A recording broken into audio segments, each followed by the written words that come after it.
Na aula anterior, nós iniciamos a nossa exposição a respeito do método teológico, o método por meio do qual nós vamos estar trabalhando para falar acerca de Deus de maneira responsável. É o método da teologia. E eu sei que, de repente, também nós estamos diante de um grande desafio, que é ministrar um curso para pessoas de diferentes lugares, e diferentes países e diferentes contextos. Algumas compreendem com maior facilidade essa questão de método, outras, de repente, podem achar isto um pouco estranho, mas eu gostaria de deixar com você uma palavra que está no livro de Romanos, capítulo 12, versículo 7. Romanos, capítulo 12, versículo 7. No capítulo 12, nós temos aquela palavra abençoadora do apóstolo Paulo, falando para que nós estejamos apresentando o nosso corpo, a nossa vida como sacrifício agradável a Deus, nos transformando pela renovação da nossa mente. E ele prossegue falando sobre os dons que é dado a cada um segundo o propósito de Deus, segundo a fé que o Senhor Deus concede a cada um. Mas preste atenção o que diz o versículo 7 do capítulo 12.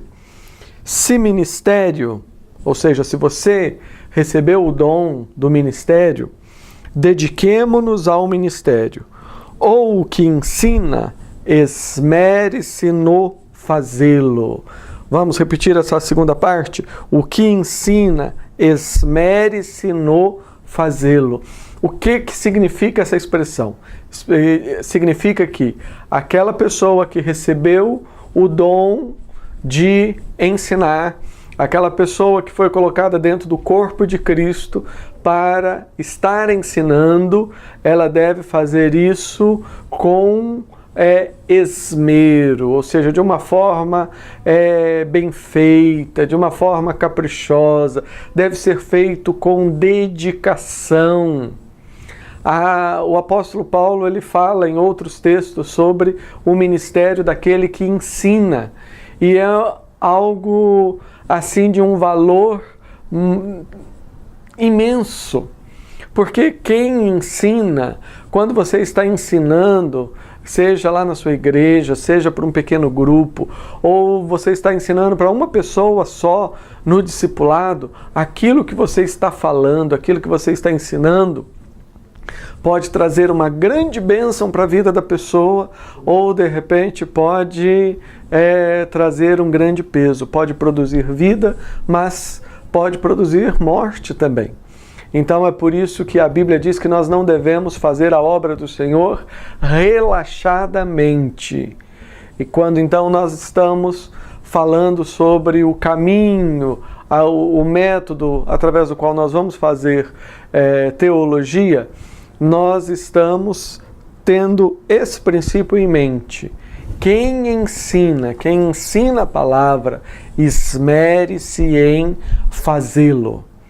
Foi assim que nós iniciamos então essa série de aulas agora, esta e também a próxima, ainda estaremos falando sobre o método.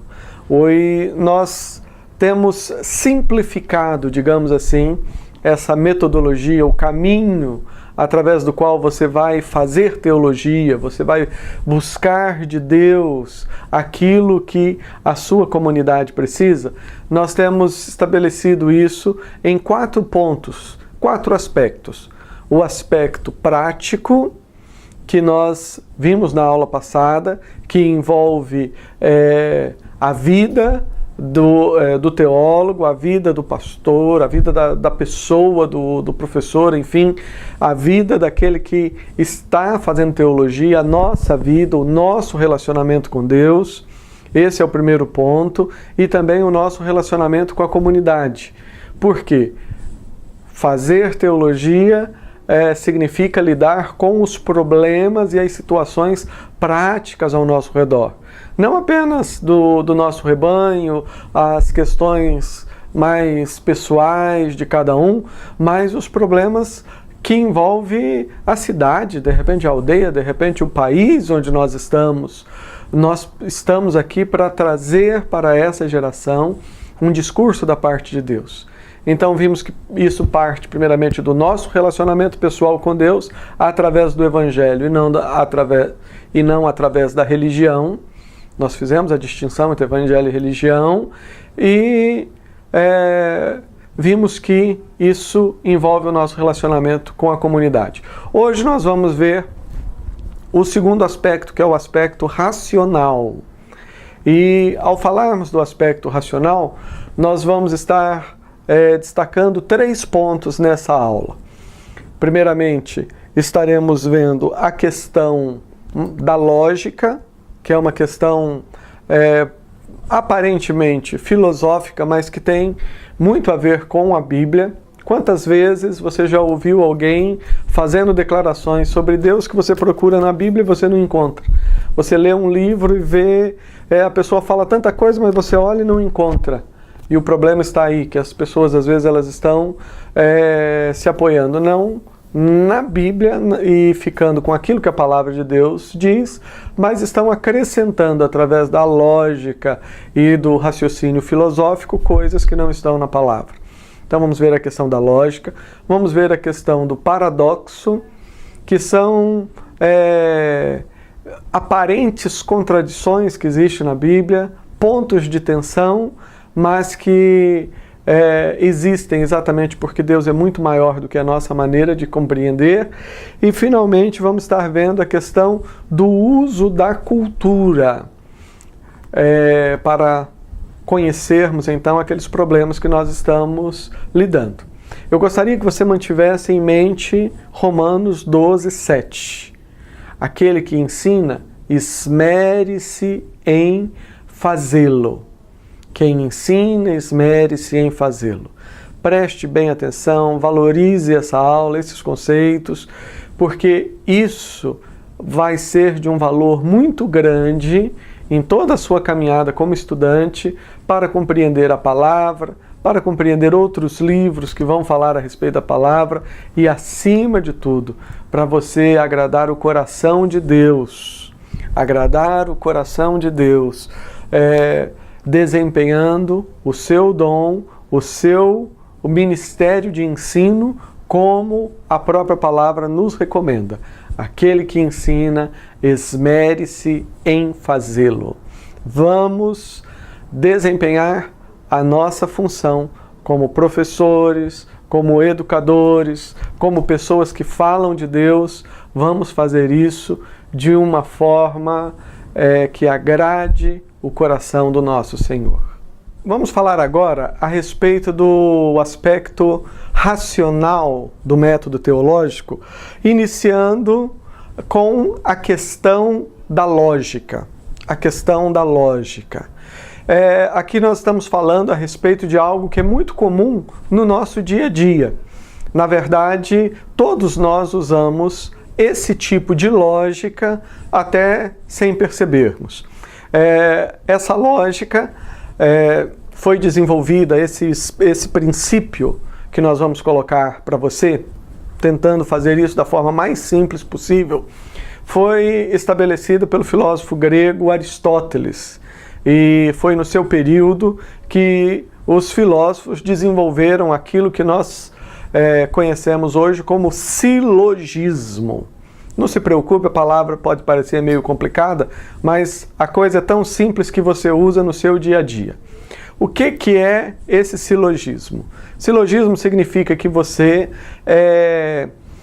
tem uma ideia maior, um conceito maior, e tendo esse conceito, você deduz ideias menores. Parece complicado? Deixa eu explicar. Você está na sua casa, olha pela janela e vê que está chovendo. Eu pergunto, você precisa sair lá fora, ficar debaixo da chuva, se molhar, para daí então voltar para dentro de casa e pensar, olha, está chovendo, eu preciso de um guarda-chuva. né? Ou de alguma coisa para me proteger. Você faz isso? Não. Você olha, está chovendo, você já sabe que chuva molha, então você sabe, bem, a chuva molha. Se eu sair lá, eu vou ficar molhado. Então eu preciso sair para trabalhar, fazer alguma coisa, então eu tenho que me proteger. Pegar um guarda-chuva, uma capa. Quando você olha para fora, vê que está chovendo e simplesmente pega e se protege, você está usando lógica. Você sabe que a água vai molhar.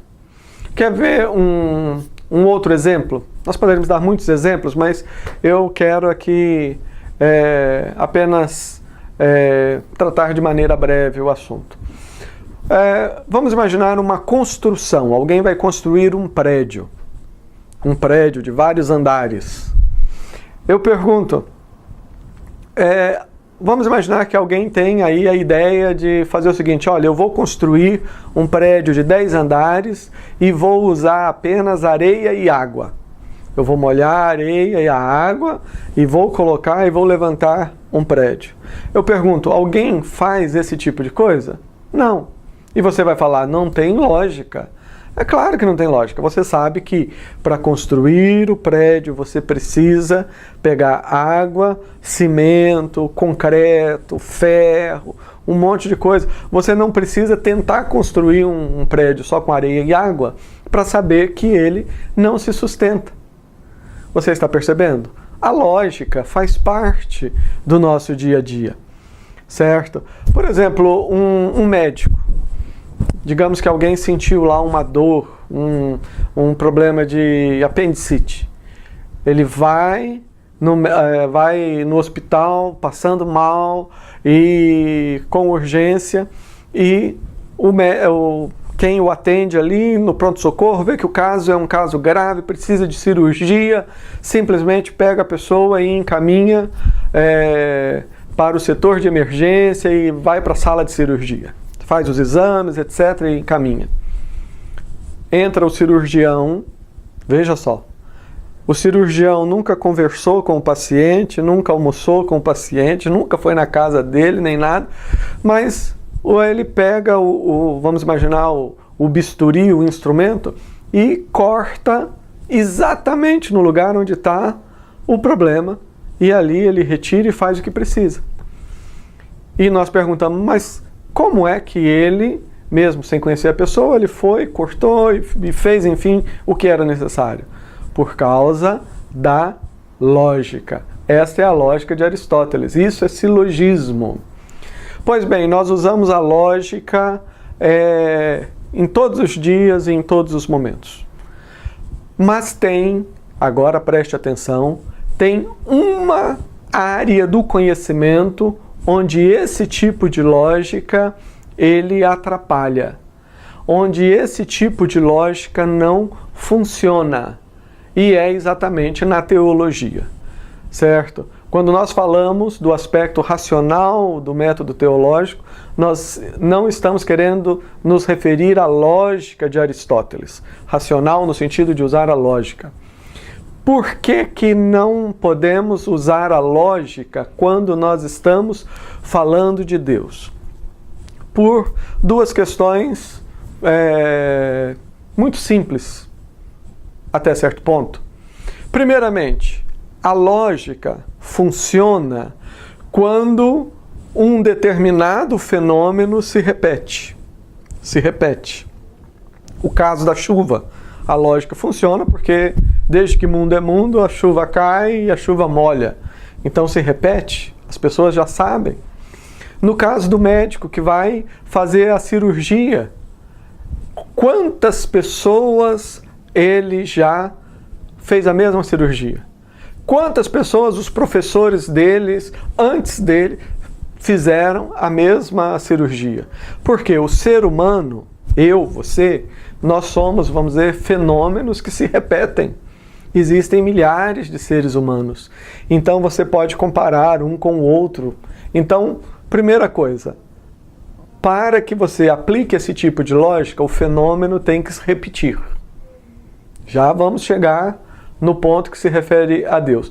Por outro lado, para que você aplique esse tipo de lógica, você tem que ter o máximo de conhecimento sobre aquele fenômeno.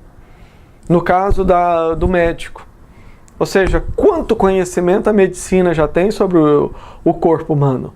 Então é por isso que os médicos conseguem fazer cirurgias tão delicadas. Naquele outro exemplo que eu dei a respeito do prédio, né, que alguém de uma forma tola poderia tentar construir utilizando apenas água e areia. Ou seja, há quanto tempo os engenheiros e construtores, eles trabalham e edificam, certo? Então eles já têm todo um conhecimento sobre engenharia. Então é exatamente por isso que com Deus a lógica não funciona. Por quê? Primeira coisa, Deus, ele não é um fenômeno que se repete. Deus é único. Há um só Deus, a palavra de Deus nos diz, há um só Deus, um Deus triuno, há um só Deus. O próprio Deus nos conclama, fala conosco na sua palavra, dizendo: a quem vocês poderão me comparar? Ou seja, Deus, ele é incomparável. Não existe um outro Deus. Deus, ele é um Deus incomparável. Eu não tenho um meio de comparação. E Deus, ele é infinito na sua grandeza. Eu jamais vou ter todas as informações a respeito de Deus. Eu tenho as informações que Ele me revela e que são necessárias para que eu me relacione com Ele. Mas eu jamais vou ter todas as informações a respeito de Deus. Então, é por isso que a lógica não se aplica a Deus. E por que que isso é importante entender? Porque nós temos, quando nós falamos de teologia, mas existe teologia e teologia. Existe um monte de livros de teologia, existe um monte de opiniões a respeito de teologia. Você tem um livro que fala uma coisa, o outro livro fala outra. Aí você fala, mas então como é que eu faço? Você faz o que você está fazendo agora. Você faz um curso que vai te ajudar a lidar com teologia. E o que que nós estamos fazendo? Nós não estamos entregando na sua mão um livro e falando, isso aqui, leia, decore, pronto. Não, o livro que nós temos é a Bíblia. Mas nós temos que saber de todas essas coisas. A maioria, ou uma grande quantidade de pessoas hoje, tentam explicar tudo sobre Deus. Tentam fazer com que todas as coisas se encaixem. Tentam, na verdade, colocar Deus dentro de uma caixa. Mas só que isto é impossível. Porque nós não temos todas as informações sobre Deus. A Bíblia é muito pequena para caber tudo sobre Deus. Ela é grande o suficiente para me conduzir ao relacionamento com Deus, como um Pai amoroso, um Deus salvador, mas as informações todas nós não temos. E é por isso que muitas vezes as pessoas elas usam a lógica. Então, estão estudando uma passagem e estão verificando que ali falta alguma coisa, e vai faltar sempre para poder fechar, né, a caixa. Ou seja, a Bíblia nunca vai dar todas as informações sobre Deus. Nós veremos isso daqui a pouco na questão do paradoxo. Então o que a pessoa ela usa? Ela usa a lógica. Olha, bem, a Bíblia diz isso, mas não fala mais. Olha, mas pela lógica deve ser assim. Quando nós fazemos isso, nós corremos o risco de fazer a Bíblia falar o que ela não diz. Então, quando nós vamos estudar teologia, nós devemos entender que Deus ele é muito maior do que essa caixa que é a nossa mente.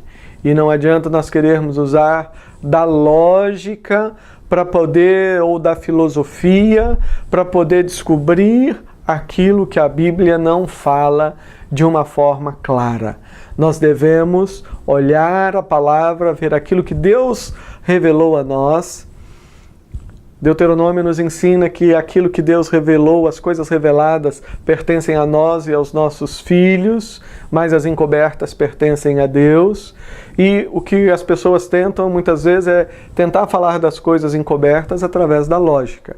Então nós devemos tomar este cuidado e compreender essa questão, que eu sei que é um pouco filosófica e tudo mais, mas quem ensina, esmere-se em fazê-lo.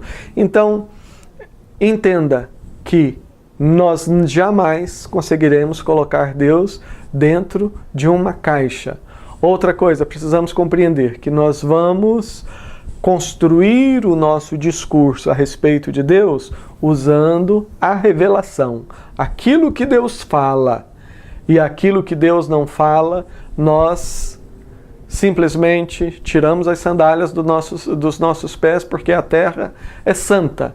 E não vamos querer usar de um mecanismo filosófico para tentar construir uma teologia onde nós temos resposta para tudo. Quando você encontra alguém conseguindo responder tudo, significa que ele não compreendeu muita coisa. Porque Deus é um grande mistério. Mistério não no sentido de algo desconhecido, mas mistério no sentido de uma verdade tão imensa e que vai tão além da nossa compreensão, que nós vamos estar sempre conhecendo e conhecendo, e um conhecimento que vai nos apaixonar cada vez mais. Então, na nossa caminhada teológica, na nossa caminhada dentro do método teológico, nós devemos entender que, para fazer teologia, a lógica de Aristóteles, essa lógica da qual nós falamos, ela pode se aplicar a várias coisas, menos a Deus. Deus, ele é muito maior do que a nossa lógica. E naquilo que a Bíblia não nos der as informações, vamos ter a humildade de entender que as coisas reveladas nos pertencem, mas Deus, ele é muito maior e as não reveladas pertencem a Ele. Que Deus te abençoe e que a sua mente, o seu coração se abra para você assimilar esse princípio e jamais querer colocar Deus dentro de uma caixa tão pequena como é a nossa mente. Agora nós queremos falar a respeito do conceito do paradoxo. Paradoxo. E talvez alguém já esteja falando, olha, mas essa aula hoje está meio complicada, né? Nós já ouvimos falar de silogismo, agora vem de paradoxo. Na verdade, as coisas elas são fáceis de compreender. Às vezes a palavra que é um pouco diferente, a palavra que às vezes é desconhecida. Mas, assim como nós aprendemos há pouco, que jamais conseguiremos colocar Deus dentro de uma caixa, e foi exatamente isso que os teólogos antes da Reforma Protestante faziam, né? Os chamados teólogos escolásticos, né? Aí nós estamos falando do período da Idade Média, que trabalhou com esse escolasticismo, ou seja, que era uma teologia toda baseada na lógica, onde se explicava tudo e onde a Bíblia não falava, eles punham a lógica e, enfim, era uma coisa firmada na sabedoria humana.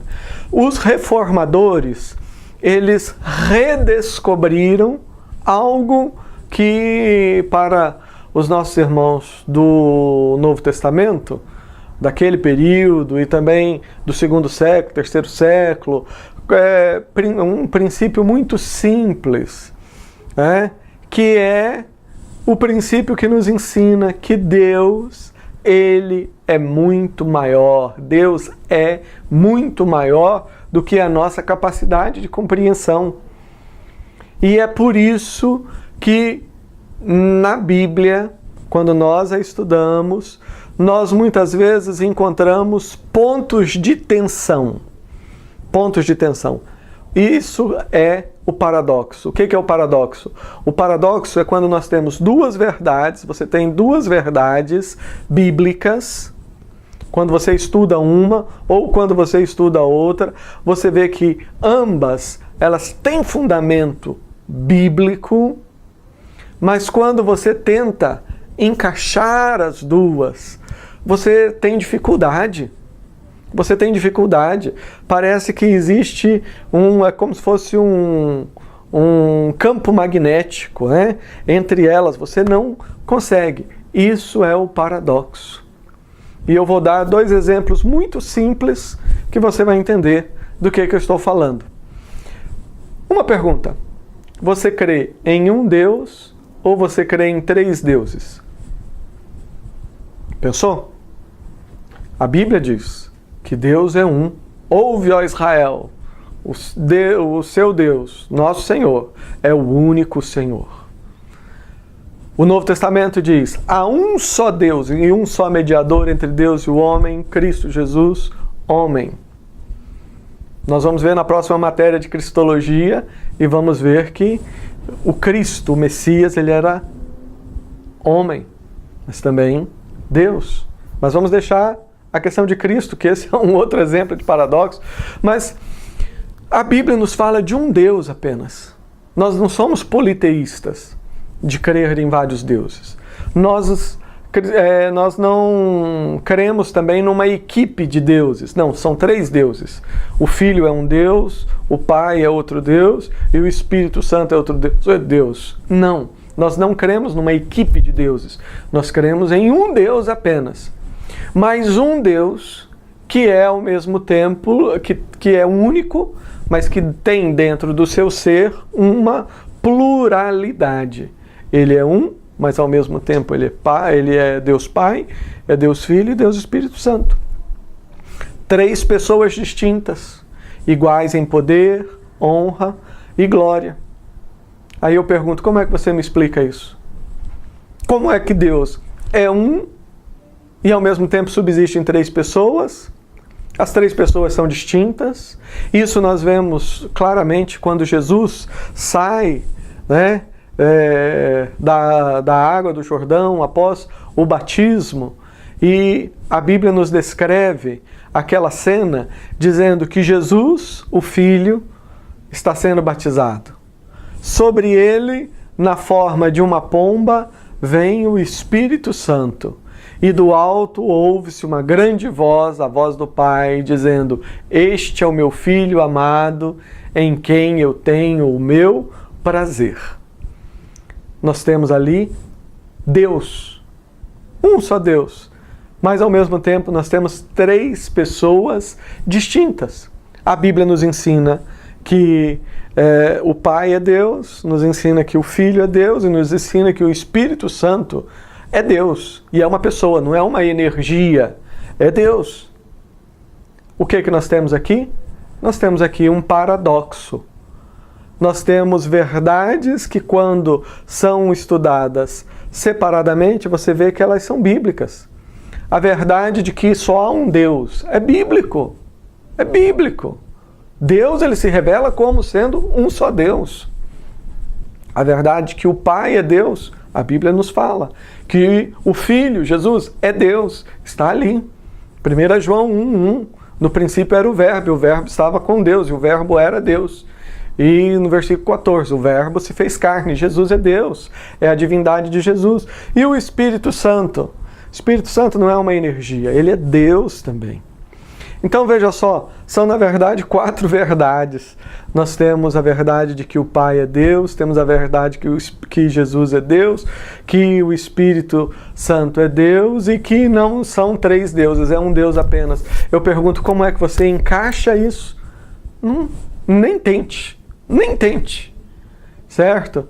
Porque isso é algo que vai muito além da nossa mente. O que nós temos aí? Um ponto de tensão, um paradoxo. O que nós devemos fazer diante do paradoxo? Nós devemos simplesmente pegar as verdades bíblicas sem tentar fazer aquela caixa. A Trindade, ou esse conceito do Deus triuno, é um exemplo clássico disso. Ou seja, nós temos um Deus que subsiste em 3 pessoas, mas nós não conseguimos entender como que é isso. É um paradoxo.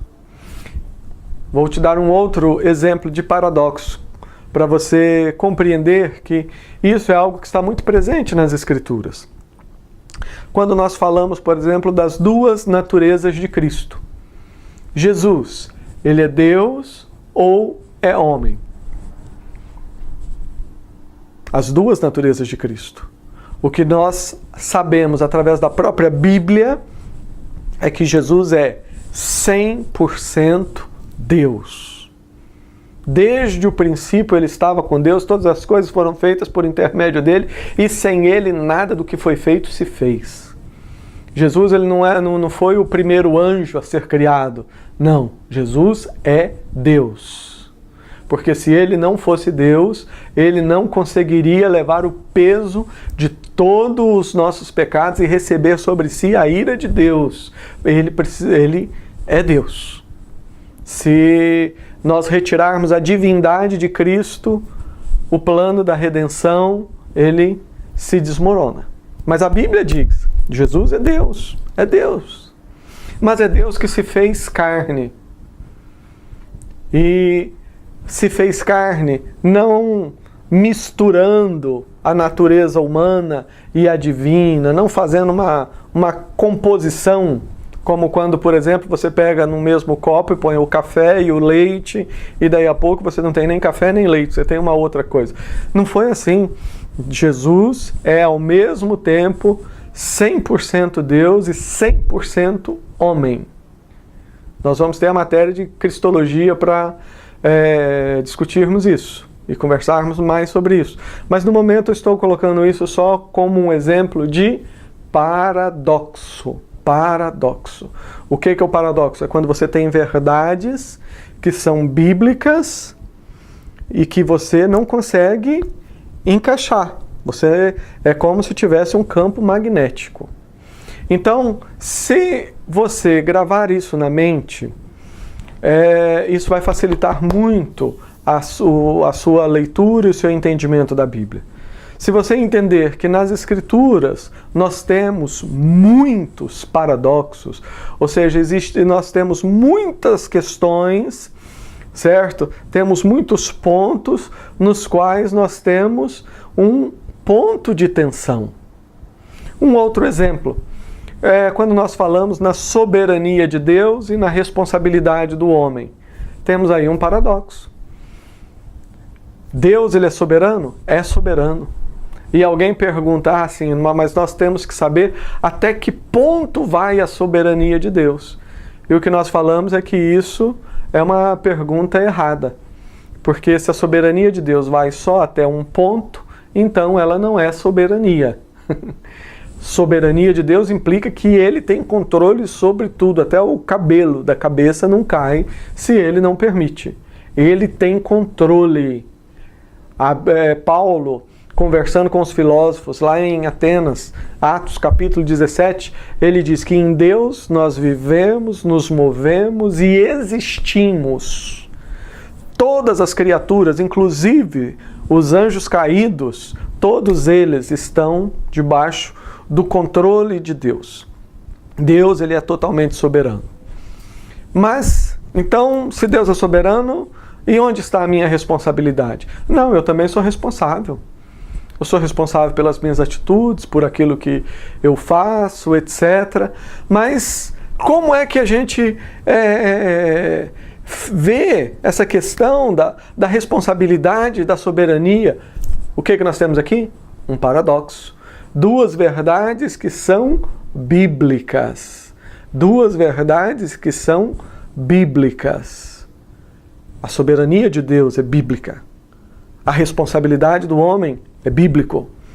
Então, o que nós devemos? Nós devemos reter as duas, ainda que às vezes nós não consigamos encaixar para fazer aquela caixinha quadrada da teologia filosófica e cheia de lógica. Eu gostaria de finalizar essa parte falando do paradoxo, dando um exemplo que eu creio que é possível que para a maioria das pessoas vai ser fácil de assimilar. Antigamente, eu me lembro no meu tempo de adolescência, isso lá pelos anos 70, né? Talvez muitos dos alunos aí nos anos 70 não tinham nascido, né? Mas naquela época, os aparelhos de som, por exemplo, um toca-fita, ele tinha 2 botões. Ele tinha um que ligava e dava volume, e tinha um outro botão que era o botão do tom. O que era o botão do tom lá no toca-fita, no aparelho de som? Era um botão que regulava o grave, o som grave ou o som agudo. Então você só tinha essa opção no seu aparelho de som. Ou deixar o som grave, ou deixar o som agudo. Era uma coisa chata. Ou é grave ou é agudo, ou é uma coisa ou é outra. O que a gente fazia? A gente deixava mais ou menos no meio e ficava a música sem graça. Nos anos 80, final dos anos 70, anos 80, aí se tornou popular, inventaram o famoso equalizador. O equalizador de som, aí sim, ele tinha vários botões. Eu sei que para as gerações mais novas pode ficar difícil até entender o exemplo, porque hoje os aparelhos eles já têm essa equalização de som automática. Mas naqueles dias, primeiros tempos, eles criaram o equalizador. Você mesmo, agora você já deve ter visto, por exemplo, uma mesa de equalização de som grande, onde tem vários botões. E o que acontece? Você não precisa mais escolher entre o grave e o agudo. Você pode pegar todos os botões e mexer como você quer. Se você quer ao mesmo tempo escutar todos os sons graves e todos os sons agudos, você coloca. Você não precisa mais escolher uma coisa e outra. O conceito do paradoxo é semelhante a um equalizador.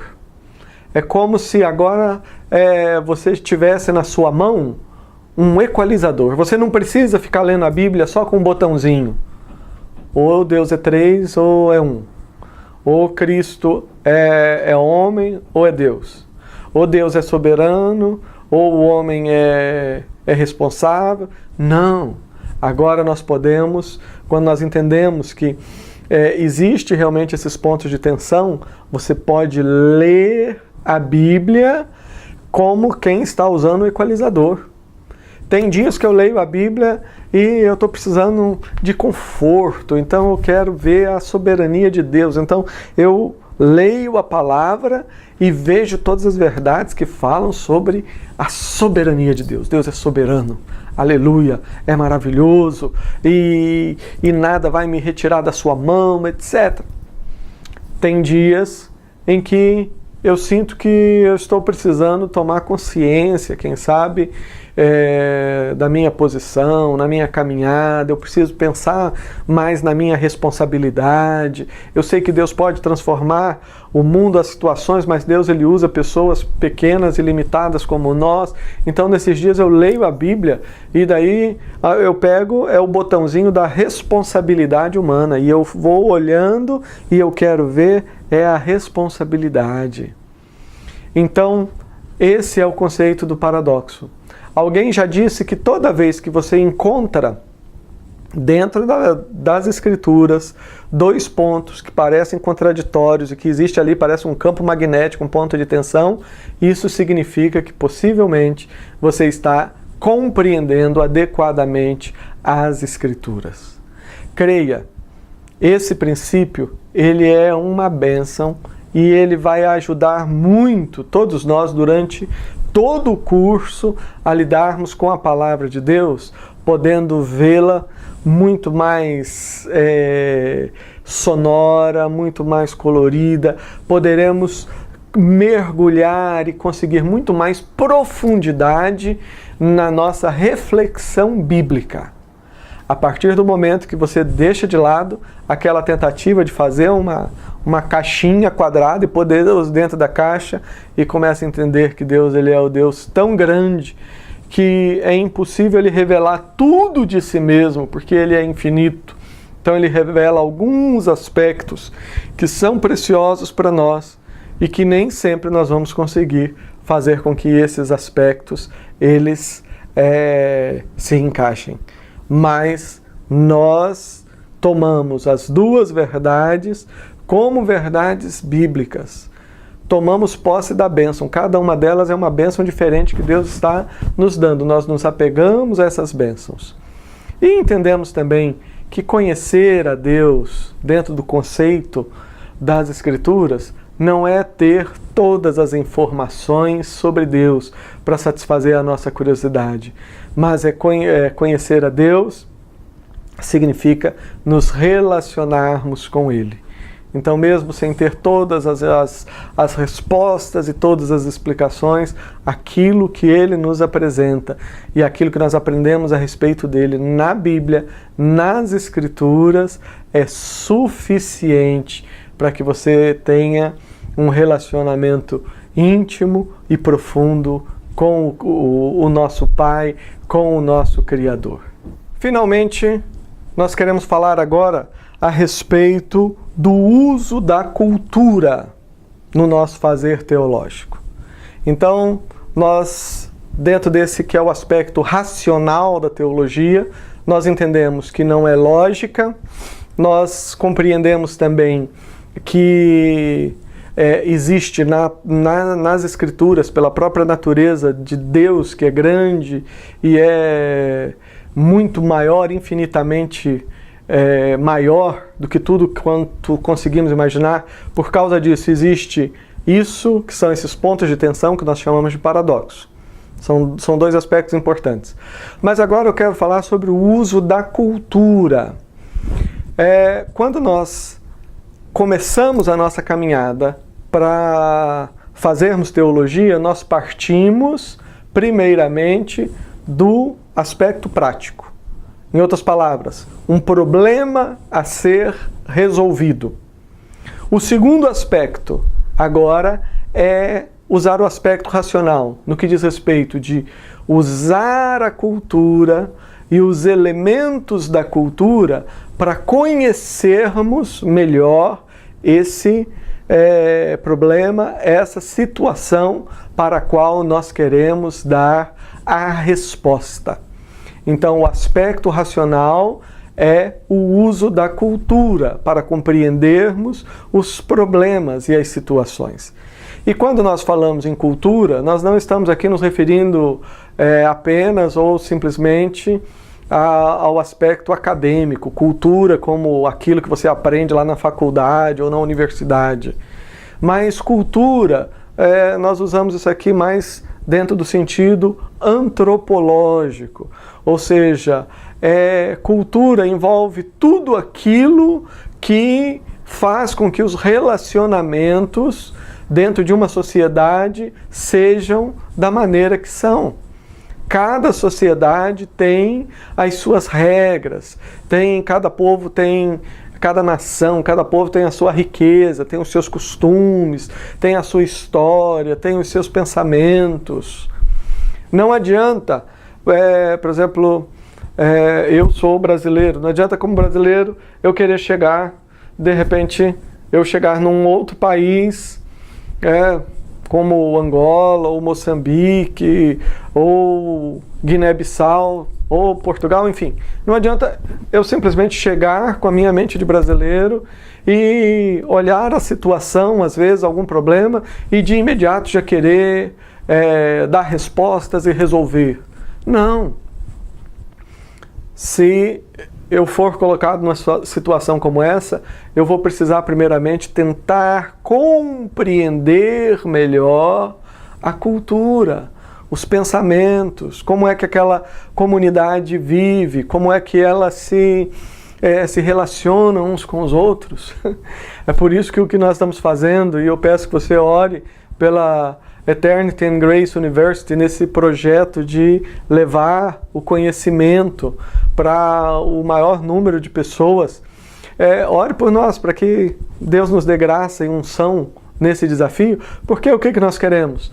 Nós não queremos chegar e nós mesmos darmos as respostas para aqueles irmãos que vivem em outras cidades ou em outros países. Nós queremos ajudar você a compreender a Bíblia, aí você que já faz parte daquele ambiente, já conhece como são as coisas e conhecendo mais de Deus, aí você vai conseguir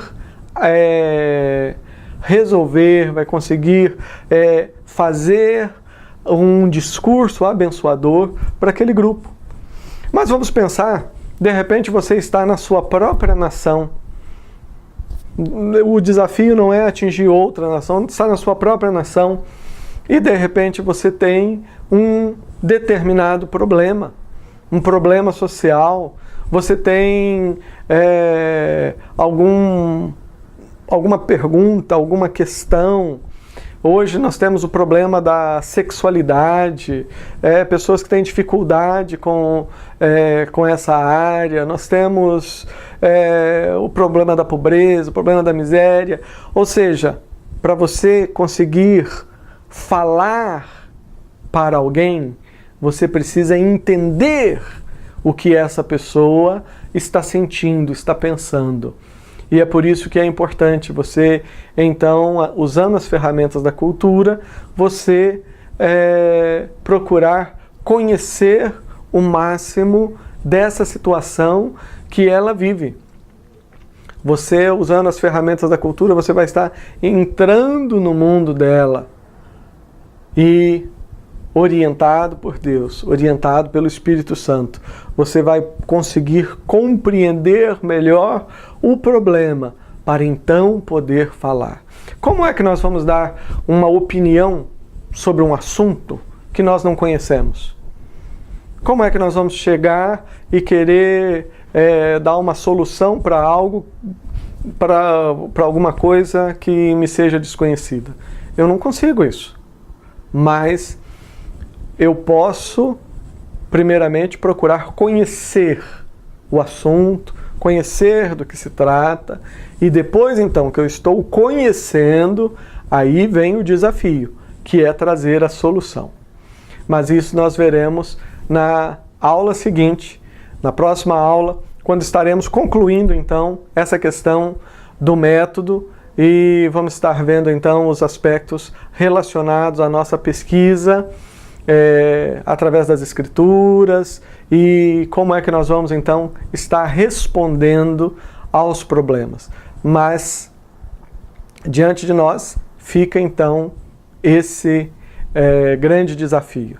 O desafio de usar as ferramentas da cultura para conhecermos o problema, conhecermos o ambiente no qual estamos e conhecermos melhor o público, as pessoas que Deus vai abençoar através da nossa vida. Nessa aula, portanto, nós vimos o aspecto racional do método teológico e lidamos com 3 questões básicas. Primeiramente, a questão que envolve a lógica, e nesse momento nós falamos que Deus ele é muito maior do que a nossa capacidade de compreensão e nós não vamos conseguir colocar Deus dentro de uma caixa, e aqueles que fazem isso apenas porque usam da filosofia e da lógica para fazer a Bíblia falar aquilo que ela não fala. É como se usasse a lógica para tentar fazer Deus nos falar aquilo que Ele não nos quis revelar. Então, nós vimos a questão da lógica, vimos também a questão do paradoxo, que é algo constante nas Escrituras, quando nós temos verdades maravilhosas, preciosas, quando nós olhamos cada uma individualmente, nós vemos que ela é totalmente bíblica, mas nós não conseguimos muitas vezes encaixar. E isso porque Deus realmente é infinito. E para nós conseguirmos entender um Deus infinito, nós teríamos que ser infinitos. Mas isso é impossível porque só Deus o é. Então nós vimos a questão do paradoxo e vimos também que é através do uso da cultura que nós vamos compreender melhor os problemas ao nosso redor. Reflita sobre essas questões e lembre-se, aquele que ensina, esmere-se em fazê-lo. A caminhada de quem ensina nem sempre é cheia de de emoção, né? E de arrepios e de coisas assim. Não, às vezes nós passamos por momentos onde nós temos que trabalhar, nós temos que lidar com questões mais áridas, questões mais sérias, algumas mais cansativas, mas que são importantes. No decorrer do curso, né, não se preocupe se muito daquilo que nós falamos nessa aula em especial, você teve alguma dificuldade de compreender ou de entender qual que é a utilidade disso. Fique tranquilo, isso aqui é apenas uma exposição teórica, mas que é de fundamental importância para nós compreendermos todas as outras matérias. E como eu falei, se não entendeu, se alguma coisa, de repente, você não assimilou totalmente, fique tranquilo, porque nós estaremos voltando a esses temas aí no decorrer da matéria, e você então vai ser abençoado no sentido de compreender melhor tudo isso que colocamos, e não apenas de ser abençoado, mas de usar todas essas coisas para abençoar outras vidas. Que a bênção de Deus seja sobre todos vocês, sobre todos nós, no nome de Jesus.